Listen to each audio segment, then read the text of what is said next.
mean, there's a great example in Facebook, right? I mean, Facebook is in Menlo Park. Now, Facebook is expanding its campus, and one of its campuses in California, in Palo Alto, is in East Palo Alto. East Palo Alto is the poor part of, poor side of Palo Alto, the other side of the freeway.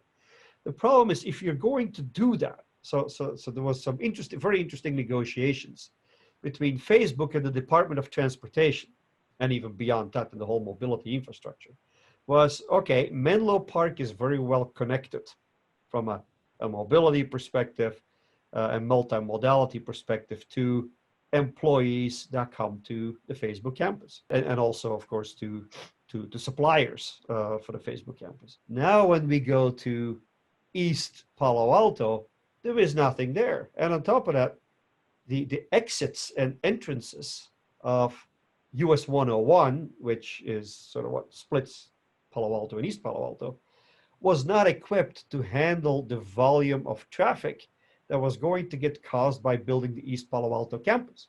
So the East Palo Alto campus essentially would face an opportunity cost by not having access to the actual transportation infrastructure and multimodality infrastructure if it did itself not contribute to building that out, right?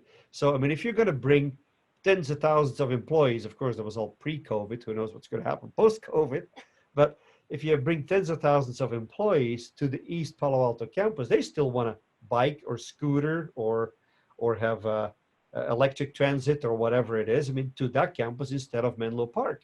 Therefore, the social infrastructure, Highway 101, had to be built out, and the overpasses had to be built out such that this multimodality could be accommodated. So the arrangement that was struck between Facebook and the DOT, and then a couple of the Department of Transportation in California, and a couple of bond issues, that Facebook would contribute to the build out of that infrastructure.